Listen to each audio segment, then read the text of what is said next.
역사는 최태성! 빵! 네. 항상 여러분들 제가 이야기했지만, 이렇게 맨 강의 첫 번째 역사는 최태성 할 때 여러분들도 여러분들의 이름을 이야기하면서 역사는 나나나 같이 하는 거예요. 여러분들 인간은요 적극적으로 주체적으로 달려드셔야 돼요. 예, 그래야만 여러분들이 인간 효과를 얻으실 수 있는 겁니다. 아셨죠? 같이 하는 거예요. 자, 여러분들 내신 만점 수능 특강입니다. 교재는 무엇이다? 다시 한번 말씀드립니다. 여러분들 바로 수능 특강 교재가 되겠습니다. 자, 저는요 이 수능 특강 교재에 있는 내용들 핵심들을 한서로 여러분한테 정리를 해 드리도록 할 테니까 여러분들 뭐 A4 용지라든지 뭐 연습장이라든지 노트라든지 이런 것들 꼭 준비하셔가지고 같이 저와 함께 따라가시면서 수업을 하시는 거.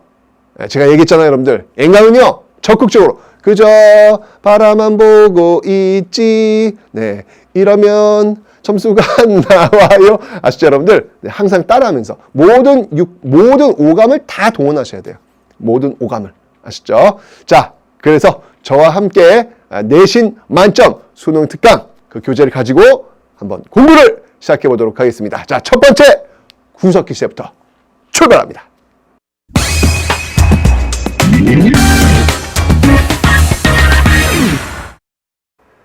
자, 이 말 그대로 시험 대비용입니다, 여러분들. 예, 내신에서 좋은 성적을 얻을 수 있도록 제가 도와드리는 겁니다. 정말 키워드들만 쫙쫙 뽑아가지고 짧은 시간 내에 여러분 시험 보는데 정말 도움이 될 수 있도록 제가 강의 구성할 테니까 잘 따라오시기 바랍니다. 자, 먼저 구석기 시대 여러분들이 꼭 알아야 될 내용들을 한번 살펴볼 텐데요.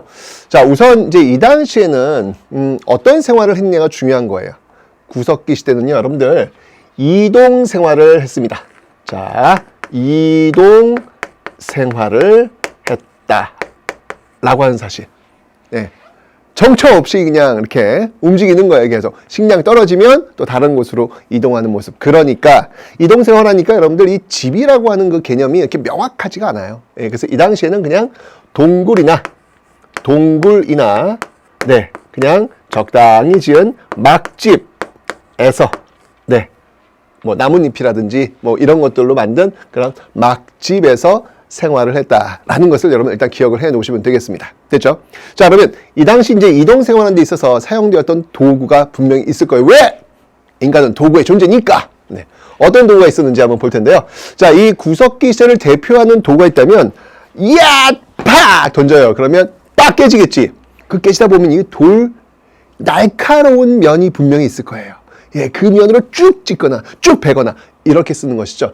이걸 뭐라고 하냐면 딱 이 돌에서 떼어내서 날카로운 부위를 만들어낸다라고 해가지고 이것을 우리는 뗀석기다 라고 이야기를 합니다. 자, 이 뗀석기 중에서 가장 대표적인 뗀석기 구석기 시대를 대표한다고 볼 수 있겠죠. 그게 뭐냐면 바로 주먹도끼다라고 하는 것을 기억하시면 되겠습니다. 자, 이 주먹도끼 말 그대로 이 주먹에 쏙 들어오는 그 도끼를 이야기하는 것입니다. 자, 이게 이제 여러분들 구석기 시대의 대표적인 그 모습들인데 제가 일단 이 주먹도끼 사진으로 한번 보여드리죠. 자, 지금 여러분들 이 모양인데요. 네, 울퉁불퉁한 모습들은 보이고 있죠. 자, 중요한 건 뭐냐면 이게 주먹에 쏙 들어온다라는 것이죠. 이러면서 온 몸에 힘을 실어가지고 그 주먹도끼 그 끝자락에 힘을 온전히 싣게 될 수 있었다라는 것이죠. 아, 이 시대의 여러분들, 이 시대의 뭐 스티브 잡스라든지 이 시대의 어떤 이런 어떤 발명품들 이걸 과연 누가 했을까? 이 시대의 스티브 잡스는 누구였을까라는 그런 생각이 듭니다. 어쨌든 쏙 들어오는 주먹도끼 이게 이제 구석기 대표적이다라는 건데 지금 제가 여러분한테 사진을 좀 보여드렸어요, 그죠? 선사시대는 말이죠. 이렇게 사진을 주고 이게 어느 시대인지를 알고 그 시대의 생활 모습으로 옳은 것은 이렇게 문제 나와요.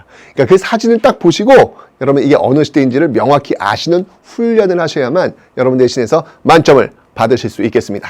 연습하시면 됩니다. 됐죠? 자, 이제 신석기 시대로 넘어가 보도록 하겠습니다. 자, 이 신석기 시대의 가장 중요한 내용은요, 바로 이전까지는 구석기 시대까지는 이 자연이 주는 것을 받아 먹는 그런 수동적 존재였다면 이제 이 신석기 시대부터는 자연을 통해서 경작물을 얻어내는 이런 능동적 인간이 나타나게 된다라는 게 가장 차이점인 것 같아요. 자, 그래서 신석시대 가장 중요한 키워드는 바로 이겁니다. 농사의 시작. 농사의 시작. 너무 중요해요. 예, 농사의 시작 너무 중요한, 너무너무 중요한 키워드입니다. 여러분 반드시 기억을 해 놓으셔야 됩니다. 이 농사의 시작이 굉장히 많은 생활들을 바뀌게 할 거거든요. 쫙, 이 농경의 시작이 어떤 변화를 가져왔을까요? 우선! 자, 구석기 시대에 이동생활을 했다고 했는데 농사를 지어야 되잖아. 농사를 지으면 농작물 돌봐야 될 거 아니에요. 그죠? 농작물 돌봐야 되니까 정착생활을 할 수밖에 없는 거예요. 자, 그래서 이 이동생활에서 이제 농경이 시작되면서 바로 정착생활로 돌아오게 되더라. 정착생활로 돌아오게 되더라. 그러니까 이제 정착을 해야 되니까 여러분들 뭐가 필요하겠어요? 집이 필요할 거 아니야. 그죠? 자, 이러면서 이 당시에 이제 우리가 이제 알 수 있는 집이 무엇이다? 바로 움집이라는 게 만들어집니다. 한 반지하 정도로, 이렇게 반지하 정도로 파가지고, 만들어 놓은, 그런 집터의 모양이 되겠습니다. 자, 이 움집은요, 어디에 위치했는지 좀 보셔야 될 것 같아요. 왜냐면 이게 농사를 짓잖아. 농사를 지으니까 농사를 짓기 편한 곳에 집이 들어서겠죠. 그곳이 어딜까? 바로 강가나 바닷가. 네, 그곳이 바로 이 강가나 이 움집은이 그래서 강가나 강가나 이 바닷가 쪽에 위치하고 있다라고 하는 거. 이걸 좀 기억을 해 놓으시면 되겠습니다. 움집은 강가나 바닷가에서 집중적으로 발견되고 있다라는 거. 자, 이렇게 이 농사의 시작, 농경 생활의 시작은 바로 이렇게 인간의 생활을 많이 바꿔놓고 있습니다. 이동생활에서 정착생활로 바꿔놓고 있죠. 자, 그렇다면 자, 이런 정착생활, 이런 농사를 짓는 데 필요한 도구도 당연히 변하겠죠. 그죠? 자, 어떤 변화인지 한번 볼게요. 자, 시간이 많이 흘러갔습니다. 이 뗀석기에서요, 시간이 쭉 흘러가니까 이제 기술이 발달한 거야. 여러분들 핸드폰 보세요. 네. 뭐 매년 무슨 뭐 7, 8, 9, 10 뭐 이런 식으로 굉장히 좋아지고 있잖아요. 그죠? 시간이 흘러가면서 좋아지는 거예요. 요즘 뭐 이렇게 접는 것도 나오더구만. 어쨌건. 자, 여러분들 이렇게 석기도 역시 마찬가지입니다. 그 당시 기술이 또 발달한 거예요. 이 당시는요, 앞에 있었던 뗀석기가, 주먹도끼 좋았어. 근데 좀 이렇게 울퉁불퉁해. 자, 시간이 흘렀습니다. 이제는요, 이거를 곱게 갈아요. 그 석기를 우린 뭐라고 하냐면, 간석기다. 간석기다. 네, 갈은 석기다라는 얘기죠. 그러면서 더 뾰족한 부분을 스스로 만들어내는 거예요. 이 간석기의 대표적인 게 있다면 갈돌, 네, 갈판, 뭐 이러한 것들이 있겠습니다. 간석기. 그래서 뗀석기에서 석기에서 간석기로 또 진화가 되었구나라는 것을 아시면 되는데, 이 당시에 여러분들 옷도 입어요.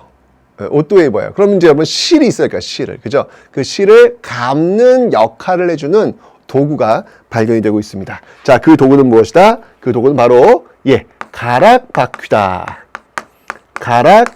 가락바퀴다 라는 겁니다. 가운데 구멍이 뚫려 있어요. 그래서 이 구멍에다가 긴 막대기를 집어넣고 무게중심을 잡아주는 거에서 덜덜덜덜덜 말리면 이렇게 실이 감겨지는 그런 역할. 이런 걸 통해 가지고 이 당시에 뭐 그물도 했겠고, 그 당시에 뭐 옷도 해 입었겠고, 아마도 이 패션의 이 출발은 신석기 시대부터가 아닐까라는 생각이 듭니다. 자, 어쨌건 인간은요, 바로 이 농사를 짓기 시작하면서 능동적 인간으로 탈바꿈하고 있다는 사실. 그래서 우리는 신석기 시대의 혁명이라는 단어도 붙여요. 신석기 혁명, 농사의 시작. 네, 혁명. 여기 이제 혁명이라는 키워드도 붙을 수 있다라는 거. 왜?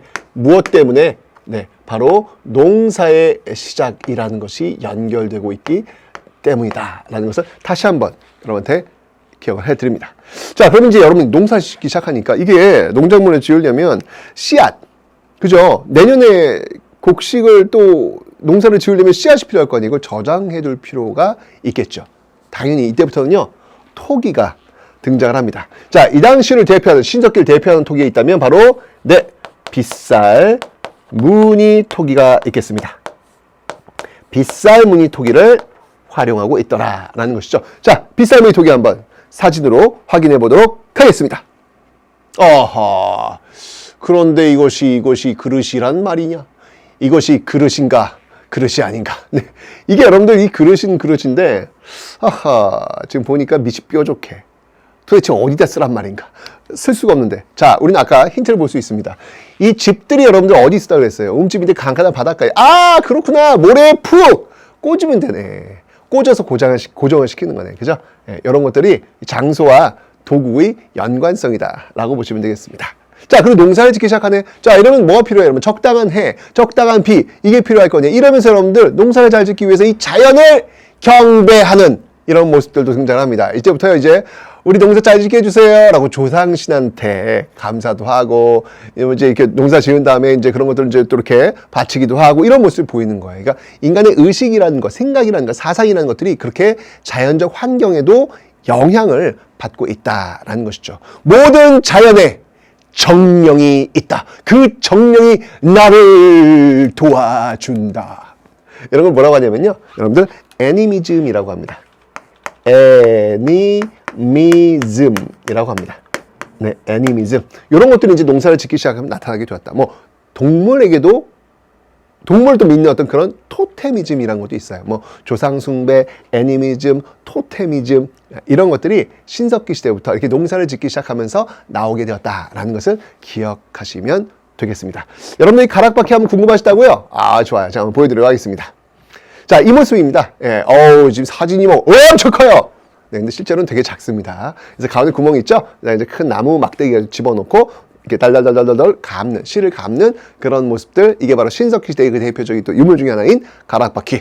여러분들 지금 보고 계신 겁니다. 됐죠? 자, 구석기와 신석기 제가 이렇게 핵심적 키워드를 빡빡! 예, 딱 될 테니까 딱 보시고 수능특강 교재 보시면서 살을 좀 붙이시면 되겠습니다. 자, 다음 청동기 시대 시작합니다.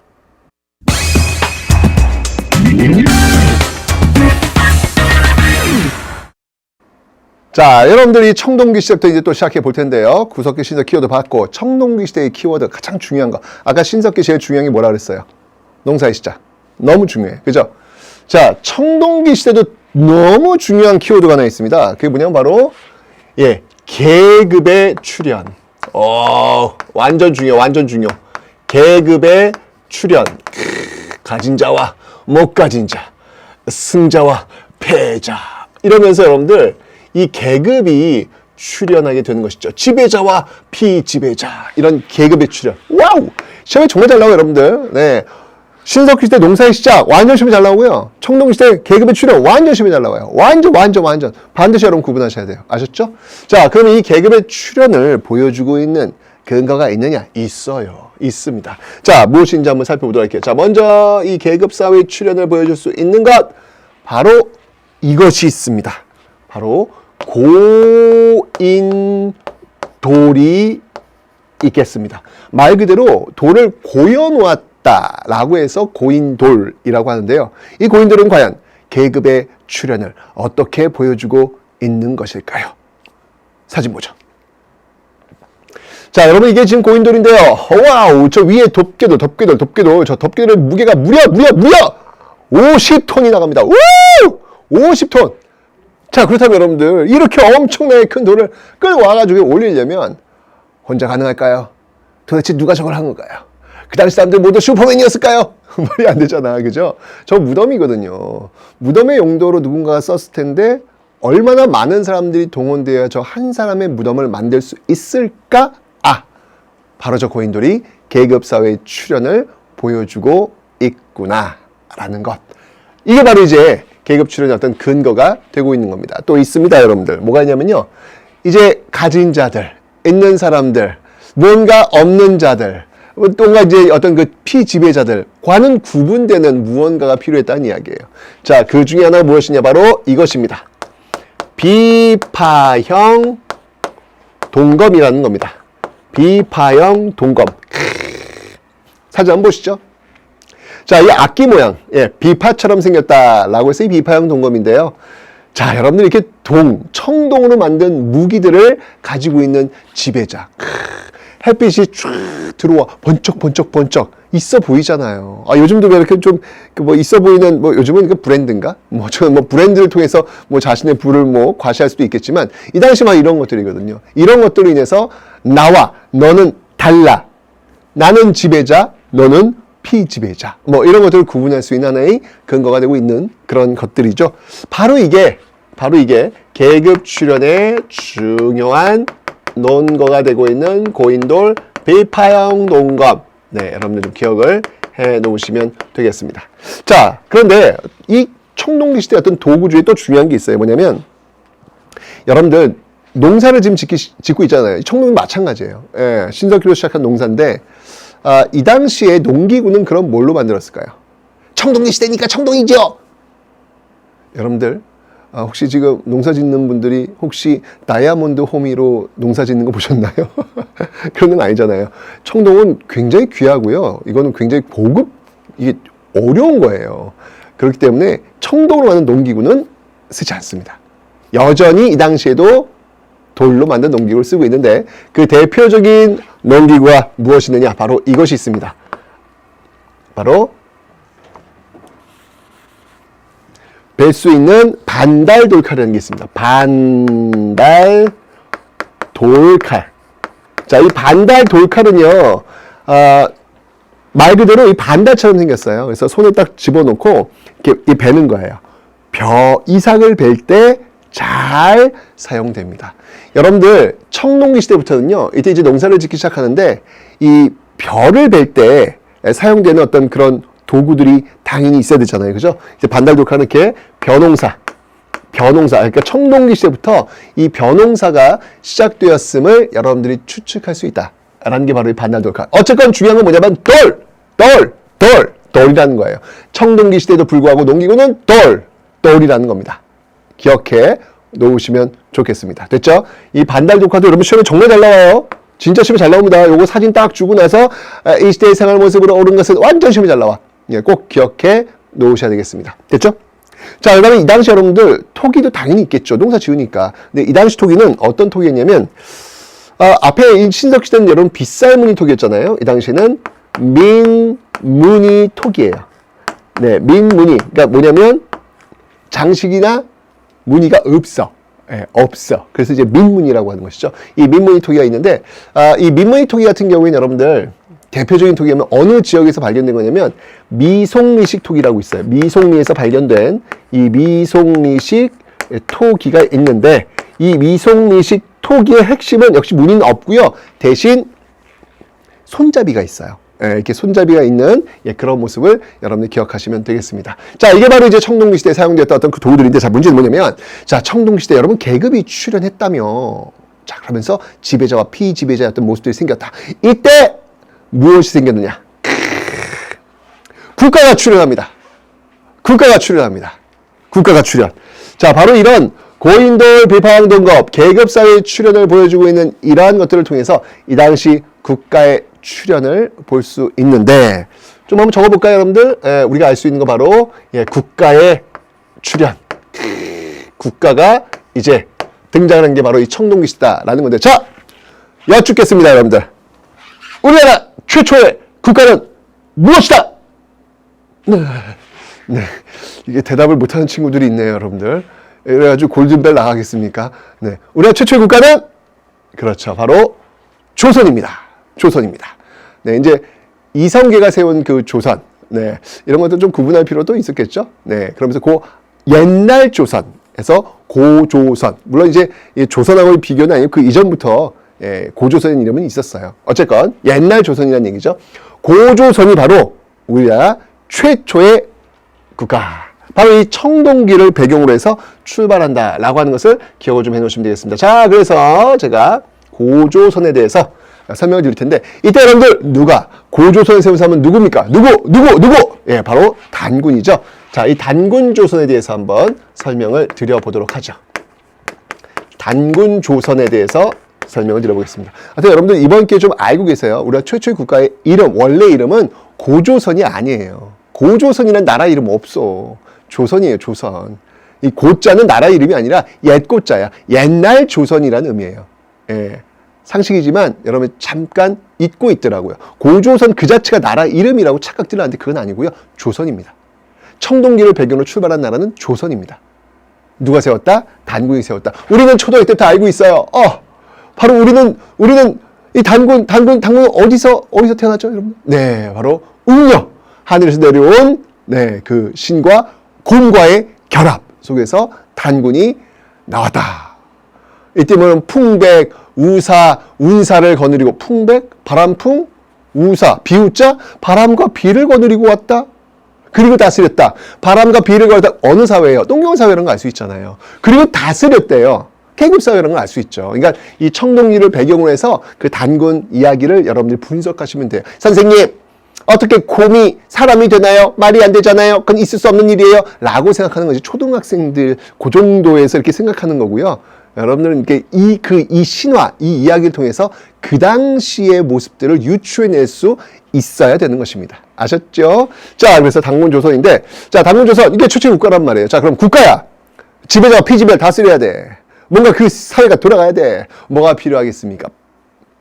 법이 필요하겠죠. 맞습니다. 그래서 이 단군조선 여러분들 바로 8조법. 아하, 8조법이라고 하는 것을 기억해 놓으시면 되겠죠. 예. 살인을 한 자는 즉시 죽임에 처한다. 오, 지금은 그러지 않잖아요. 살인했다고 해서 꼭 죽는 건 아니잖아요. 그죠? 근데 그 당시에는, 예. 왜냐면 노동력을 굉장히 중요시 여겼기 때문에 한 사람을 누군가 죽이면 그건 그 사회에 큰 타격이거든요. 그래서 거기에 대한 어떤 벌을 아주 똑같이 주고 있는 겁니다. 8조법, 뭐 이런 것들은 이제 구성이 되어 있고요. 그 다음에 여러분들, 단군, 우리 기억나? 단군, 그 뒤에 또 붙는 이름. 단군 왕검. 단군 왕검. 단군은, 제사장의 기능을 떠올리시면 돼요. 왕검은 정치 지도자의 기능을 떠올리면 돼요. 그래서 누군가가 한 사람이 단군 왕검이야. 이 말은 곧 뭐냐면 제사장과 정치 지도자의 역할을 같이 하고 있다는 이야기죠. 그죠? 자, 그래서 이걸 우리는 뭐라고 하냐면 단군 왕검. 이걸 통해서 우리가 알 수 있는 것은 바로 제사와 정치가, 종교와 정치가 같이 연결되어 있구나 라고 해서 이것을 우리는 제정일치사회다 라고 이야기를 하는 거예요. 제사장, 정치, 같이 단군 왕검이니까 이걸 통해서 제정일치사회다 라는 것을 이야기할 수 있겠다라는 거 여러분 기억하시면 되겠습니다. 됐죠? 네, 단군 조선.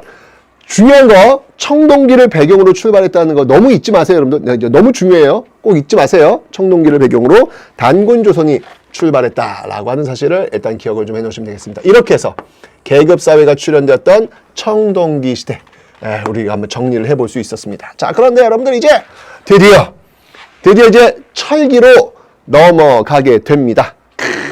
여러분들 철이 없는 세상을 상상해 보셨습니까? 네, 여기 지금 이 건물에 철을 빼봤더니 와르르르 무너집니다. 아직도 우리는 철기 시대에 살고 있는 것 같아요. 이때부터 시작됐던 철기 시대에 지금까지 우리도 살고 있는 것 아닌가라는 생각이 드는데, 이 철기 시대의 출발 때 우리가 또 기억할 수 있는 중요한 포인트가 있어요. 그 포인트가 뭐냐면 바로 중국과의 교류. 중국과의 교류가 본격화된 시점이 철기 시대부터군요. 중국과의 교류가 본격화된 시점이 철기 시대부터군요. 라는 것을 알 수 있어요. 그러면 중국과의 교류를 알 수 있는 그 근거가 무엇이 있을까요? 자, 한번 찾아가 보도록 하겠습니다. 중국과의 교류를 알 수 있는 근거. 자, 이 근거에는요, 일단 중국 화폐가 발견돼. 그럼 게임 끝났지 뭐. 아니, 중국 화폐가 우리나라에서 발견되고 있으면 이건 당연히 중국인들과의 또 교류가 있었다라는 것이죠. 예, 바로 중국 화폐. 예를 들면 뭐 명도전과 같은 이 중국 화폐가 발견되고 있더라 라고 하는 거 기억하시면 되고요. 그 다음에 한자를 쓰고 있는 무언, 붓이 또 발견됩니다. 이런 것들도 역시 중국과의 교류를 보여주는 근거구나라는 것을 여러분들이 아실 수가 있는 것이죠. 좋습니다. 자, 그럼 이 당시에 사용되던 도구는 무엇이 있을까? 있어요. 자, 대표적인 게 뭐가 있냐면 바로 세형동검이라는 게 있습니다. 세형동검. 자, 세형동검. 왜 세형동검? 이 간을 세자거든. 자, 한번 왜 세형동검인지 보도록 하겠습니다. 뾰족해!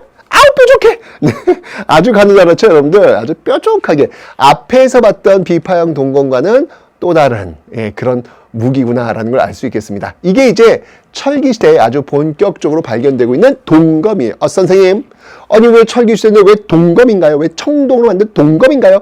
이렇게 얘기하는 친구들이 있는데 그 이유는 뭐냐면 우리가 이 고고학적인 어떤 그 분석에 의하면 이 후기 청동기하고 초기 철기가 이렇게 겹쳐 있어요. 겹쳐 있어가지고 이 철기 시대이지만 바로 청동기 끝자락과 연결되어 있어서 청동검들이 나오게 되는 겁니다. 어쨌건 자 이때 대표적인 세형 동검인데 이 세형 동검의 어떤 그 의미를 한번 들어봐라 라고 한다면 이 세형 동검은요 한반도 내 독자적 청동기 문화, 한반도 내 독자적 청동기 문화를 보여주고 있는 근거가 세형 동검입니다. 자, 앞에서 잠깐만 판서 보면요. 이 청동기 시대 여러분 비파형 동검 있잖아요. 고인돌. 이 고인돌과 비파형 동검이 퍼져 있는 곳은 한반도에서만 퍼져 있는 게 아니에요. 저쪽 만주지역 뭐 이런 쪽에 쭉 펼쳐져 있거든요. 이게 이제 사실은 요 앞에 있는 이 고조선 있잖아요. 이 고조선의 문화 범위를 또 보여주는 그 근거이기도 해요. 예, 고조선의 문화 범위가 어떠냐 이런 걸 볼 때 그 근거가 바로 이 고인돌 비파형 동검이거든요. 그러니까 넓게 퍼져 있어요. 한반도뿐만 아니라 이 만주 지역까지 넓게 퍼져 있어요. 그런데 철기 시대 이 세형 동검은 한반도 안에서만 등장하고 있는 독자적 청동기 문화, 그 근거가 세형 동검이다라는 것을 여러분들이 기억을 해놓으시면 되겠습니다. 됐죠?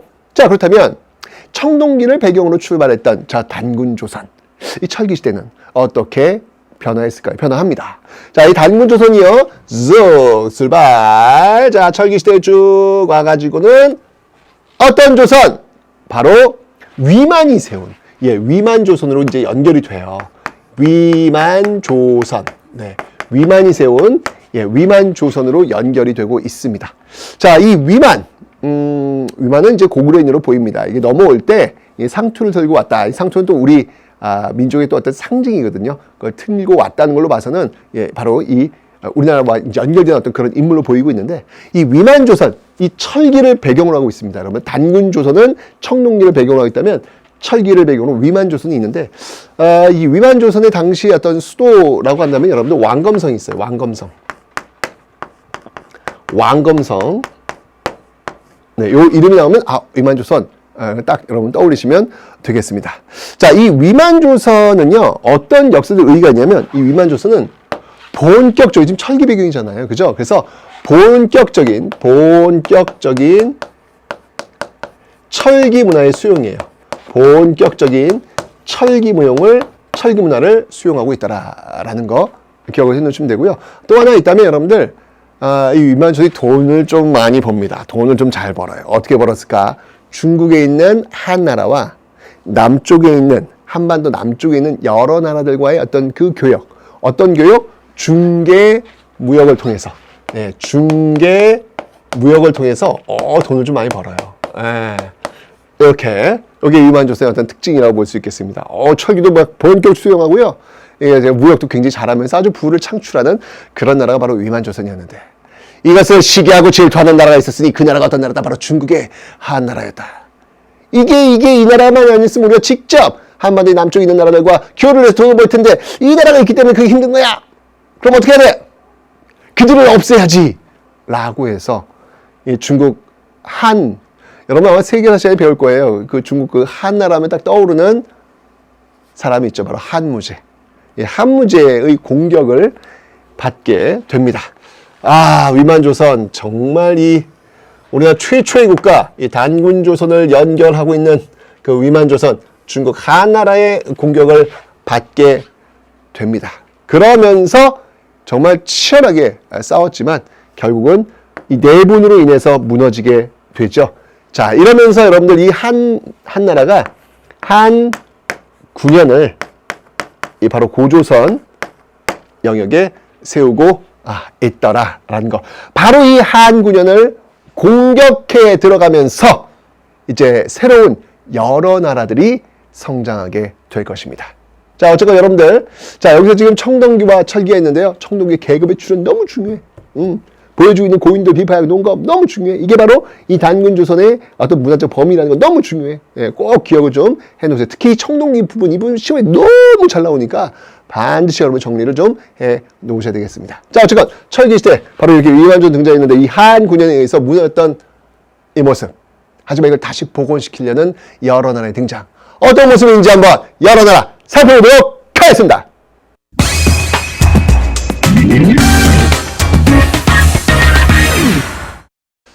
자, 여러분들 이제 여러 나라 위만조선이 무너지고 나서 이 한군현이 들어왔는데 그 한군현들을 무너뜨리면서 그 지역에서 새롭게 성장했던 여러 나라들 한번 살펴보도록 하겠습니다.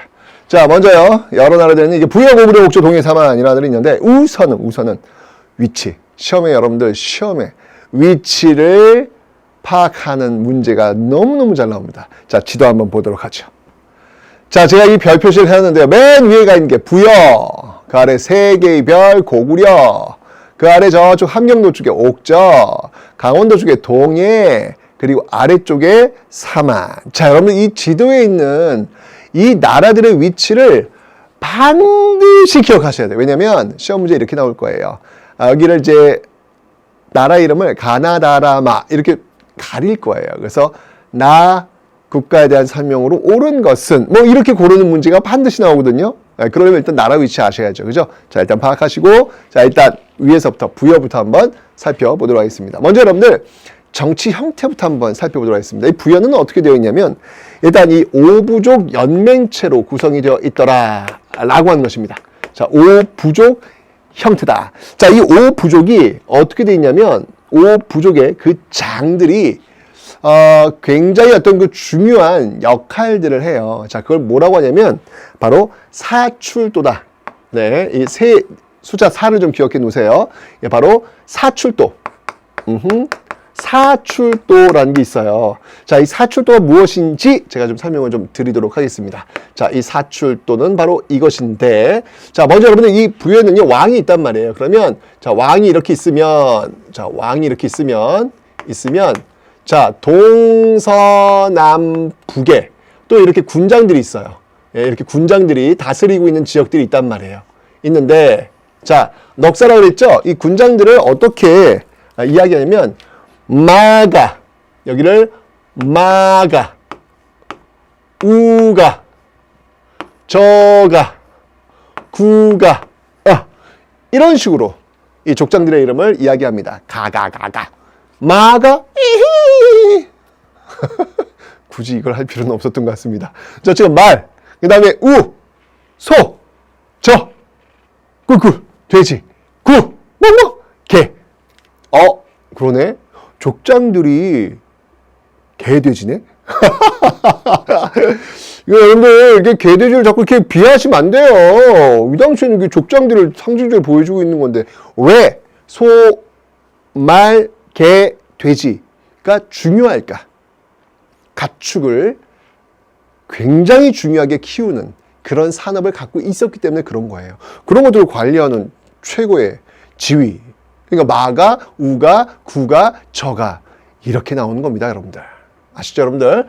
자, 근데 문제는 뭐냐면 왕이 있단 말이에요. 왕이 있는데 이 왕이 다른 지역을 이렇게 강력한 힘으로 타치하지 못해요. 그래서 이 시대는 왕권이 약해요. 예, 왕권이 약합니다. 예, 이 마가가 다스리고 있는 어떤 그 지역의 특수성, 우가가 다스리고 있는 이 지역의 특수성, 저가가 다스리고 있는 이 지역의 특수성, 구가가 다스리고 있는 지역의 특수성을 무시하지 못한다는 얘기예요. 그러니까 왕권이 약할 수밖에 없죠. 그죠? 큰 전쟁이 일어났을 때 느슨하게 이게 엮여져 있는 상태 속에서 전쟁이 일어났을 때 대표하는 어떤 그런 리더, 그게 왕. 이게 선출직이에요, 선출직. 왕권이 약하다라는 것을 볼 수 있다. 이게 바로 사출도. 사출도가 넉사자예요, 넉사자. 그래서 네 개의 방향, 왕을 중심으로 놓고 네 개의 방향에서 지금 다스리고 있는 이런 모습들을 지금 보여주고 있는 것입니다. 기억해 주세요. 어쨌든 마가, 우가, 구가, 저가 힘이 세구나. 여기 핵심 포인트. 고구려, 여러분들 고구려를 세운 사람이 누구예요?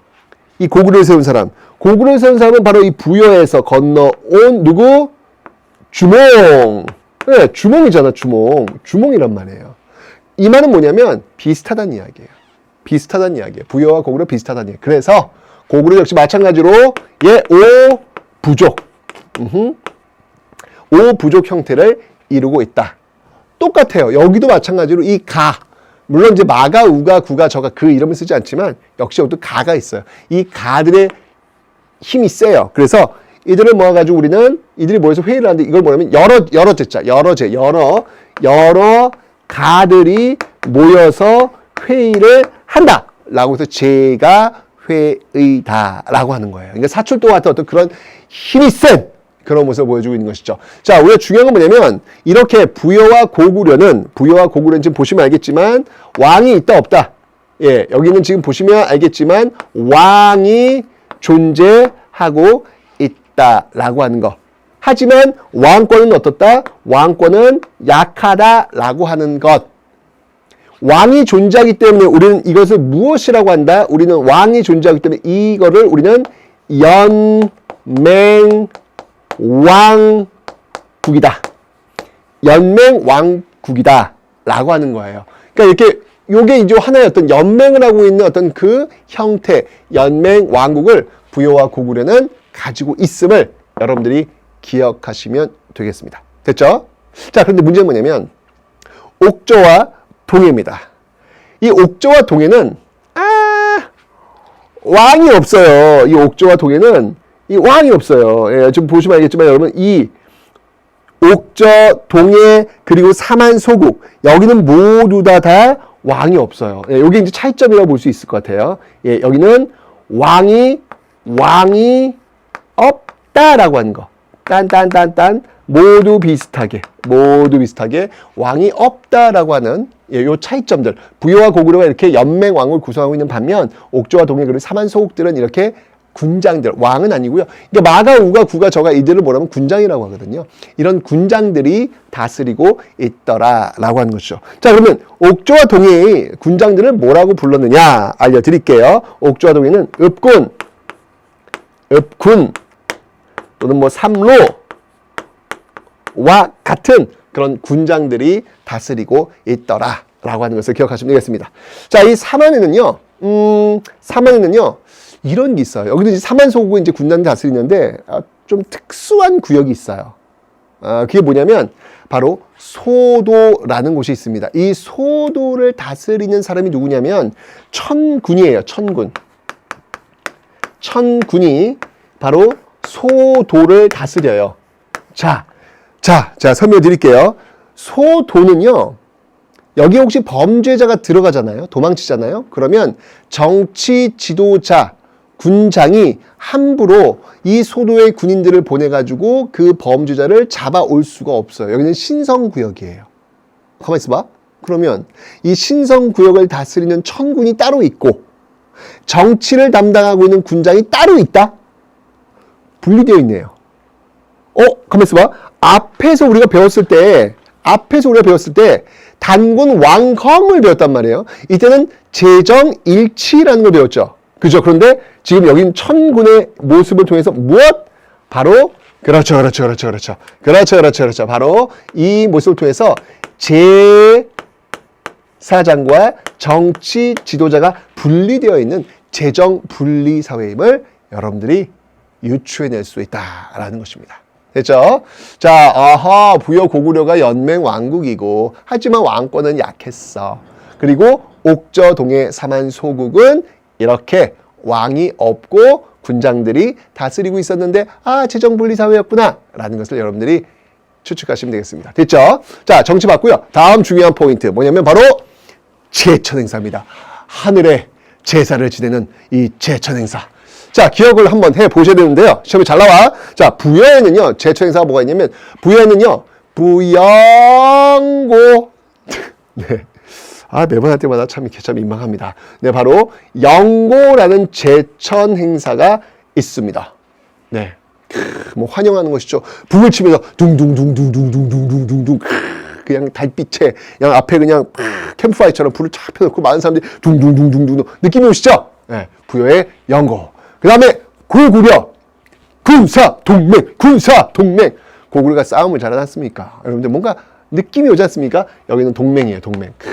이 모든 부족들이 이 하늘에 제사를 지낼 때 이렇게 사로다 이렇게 모여있는 서로들 모여가지고 하늘에 제사를 지내는 모습들 보이고 있습니다. 그 다음에 옥저. 옥저는 기록이 없어요. 뭔가 있을 텐데 기록이 없어요. 통과. 동해 있어요. 바로 무천. 무천. 무당할 때 무자. 저기 뭐냐, 춤출 때 무자. 예, 하늘에서 막 춤추면서 막 이런 모습들. 그죠? 예, 무천. 느낌이 옵니다. 아, 뭔가 지금 하늘의 제사를 어떤 그 지내는 어떤 그런 모습들이 지금 막 부을 치고 춤을 추고 이런 모습이 보이고 있는 거예요. 그죠? 사만도 있어요. 사만은요, 계절제.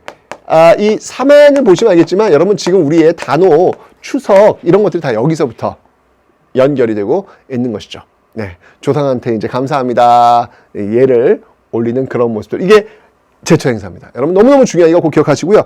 특히 이 동맹이라든지 무천이라든지 계절제 요것과는 다르게 영고는요. 요거는 12월 달에 그러니까 그 해의 마지막에 다른 것들은 주로 뭐 10월 달이나 이제 그때쯤 연결되고 있는데 요거는 12월 달. 왜냐면 부여의 위치가 맨 위쪽이잖아요. 그렇죠? 그러니까 좀 더 겨울이 일찍 오겠죠. 예, 그리고 그쪽은 또 가축, 목축을 많이 한단 말이에요. 예, 그래서 요 아래 이제 농사를 좀 주로 하는 곳과는 조금 다른 그런 모습들이 있는데 어쨌건 하늘의 제사를 지내는 이런 제철 행사가 있었다라는 것을 기억하시면 되겠습니다. 그 다음에 여러분들 결혼 풍습 한번 볼게요. 결혼 풍습 재밌어요. 자, 먼저 부여입니다. 부여의 결혼 풍습 통과. 네, 고구려의 결혼 풍습 볼게요. 고구려는 뭐가 있냐면 서옥제라고 하는 결혼 풍습이 있습니다. 서옥제. 요걸 이런 식으로 좀 이해하시면 좀 빠르지 않을까요? 서방님 할 때 그 서방님의 옥, 집옥자. 뭐, 이렇게 이해하시는 게 좀 더 빠르지 않을까라는 생각이 듭니다. 자, 서옥. 이게 무슨 말이냐면, 남자가 여자 집에 와서 서옥이라는 집에서 기거하는 거예요. 그러니까 남자가 여자 집에 장가 가는 거예요. 여러분, 장가 가다란 말이 뭐냐면, 장인어른 집에 간다는 거예요. 이게 장가 가다야. 그러니까 남자가 여자 집에 가는 거야. 그리고 나서 거기서 아이를 낳고 아이가 좀 크면 그때 비로소 자신의 집으로 가는 이게 바로 이제 서옥제가 되는 겁니다. 그러니까 여러분, 그러니까 여자가 남자 집에 시집 온다라고 하는 거는 글쎄요, 우리 역사에서 볼 때 그렇게 길지 않아요. 짧아요. 조선 후기, 예, 조선 후기 와서야 좀 그런 모습 도드라지는 거거든요. 그러니까 오히려 남자가 여자 집에 이렇게 장가 가는 모습들이 더 굉장히 많이 있었던 그런 모습들이 지금 보이고 있습니다. 역사를 배우다 보면 여러분들 이런 것들을 알 수 있다는 이야기죠. 서옥제. 그 다음에 이제 옥저는요, 좀 반대예요. 옥저는 민며느리제라는 게 있어요. 민며느리제. 이건 뭐냐면 어린 여자아이를 아예 남자 집에서 데려다가 먹여주고 재워주고 키워주는 거예요.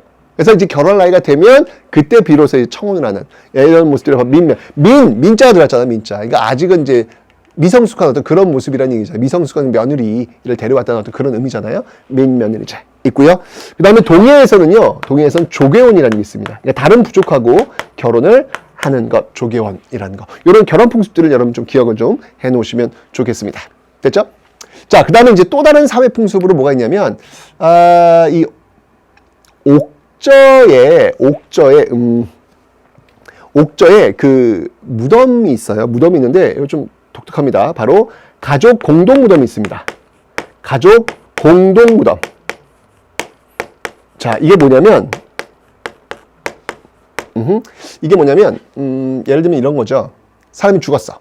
그럼 이렇게 논이나 밭에 이렇게 시신을 이렇게 냅두면 살이 빠져나가요. 그럼 뼈만 남겠죠. 그 뼈를 모으는 거예요. 가족끼리 같이. 그래서 한 곳에 이렇게 묻는 가족 공동 무덤. 이게 이제 옥저에서 보여지고 있는 것이고, 동해에서 우리가 또 이제 기억할 수 있는 게 뭐냐면 책화라는 게 있어요. 책화. 이건 뭐냐면 말 그대로 책하는 거예요. 화를 입히면 책하는 거예요. 화를 입히면 혼내는 거예요. 그러니까 어느 부족이 있으면 그 부족을 다른 부족 사람이 침범해 왔어. 그럼 거기에 대해서 배상해 주는 거예요. 이런 것들이 바로 책화다라는 것을 기억해 놓으시면 되고요. 그 다음에 사만에서는 여러분들 이게 남쪽이잖아. 그러니까 농사를 굉장히 잘 지어요. 예, 그래서 이쪽에는 같이 함께 공동 노동하는 두레가 또 발달하고 있다라는 거 기억해 놓으시면 되고요. 하나만 더 본다면 여러분들 이 동해 있잖아요. 이 동해의 특산물들이 있어요. 그게 뭐가 있냐면 단공. 예, 굉장히 짧은 활이거든요. 이런 단공이 있고요. 이제 한자로 단자는 이제 이게 단군할 때 그 단자입니다. 예, 단공이 있고요. 그 다음에 과하마라고 하는 것은 말 그대로 과실 밑을 지나가는 말이에요. 아래 하자잖아요. 과실 밑을 지나가는 말. 그러니까 작은 아주 조랑말을 의미하는 거예요. 과하마가 있다는 거. 그 다음에 반어피. 옛날에 이 동해 쪽에는 뭐 사실 말이 맞아요. 일제강점기 이전만 해도 강치들, 예, 뭐 바다사자라든지 뭐 이런 어떤 그 굉장히 많이 있었거든요. 보니까 이제 이 당시도 여러분들 그런 류의 어떤 그 동물들 그 가죽이죠. 이런 가죽들을 또 이렇게 특산물로 팔고 있는 그런 모습들이 보이고 있습니다. 이런 것들이 이제 동해에서 보여지고 있는 특산물이고요. 특히 사만에서는 여러분들 이 철을 수출하는 나라가 있었어요. 대표적인 나라 바로 변한이라는 나라가 있습니다. 변한. 네. 나중에 이제 가야로 연결되지 않습니까? 그죠? 그래서 굉장히 철을 아주 많이 수출했던 그런 나라다라는 것을 기억해 놓으시면 되겠습니다. 됐죠? 자, 이게 지금 여러 나라에서 보여지고 있는 모습들인데 어쨌든 제일 중요한 포인트 바로 이 부여와 고구려에 왕이 있고 옥조동의 사만소국에는 왕이 없다라는 거, 군장이 다스리고 있다는 거. 하지만 왕은 있었지만 연맹 왕국이었지만 왕은 힘은 약하다는 거. 요거 이제 중요한 포인트고요. 사출도 부여 너무 중요해. 시험에 진짜 잘 나와. 사출도 부여 너무 잘 나와. 꼭 기억해 놓으시고요. 그다음에 제천에서 완전 중요. 반드시 여러분들 기억을 해 놓으셔야 되겠습니다. 그러면서 이제 결혼 풍습 살펴봤고요. 그다음에 이제 사회와 경제 관련된 거 살펴봤습니다. 됐죠? 자, 여기까지가 여러 나라의 성장. 여기 이제 구석기 시대부터 철기 시대까지 쭉 무려 70만 년의 역사를 쭉 1시간 동안에 배운 겁니다. 자, 여러분들 이렇게 제가 수능 특강 교재에 있는 그 내용들 중에서 가장 중요한 핵심, 진짜 시험 잘 나오는 거 이렇게 딱딱딱 판서로 제가 정리를 해 드릴 테니까 여러분들 이런 것들 가지고 시험이 임박했을 때 쭉 보면서 그 시간을 단축하시면 되겠습니다. 자, 다음 시간도 역시 마찬가지로 여러분들 이와 같은 방법으로 판서를 통해서 삼국과 가야의 발전에 대해서 저와 함께 슝 공부해 보도록 하겠습니다. 고생 많이 하시고 여러분들 다음 시간에 저와 함께 건강한 모습 볼게요. 여러분들 안녕히 계세요.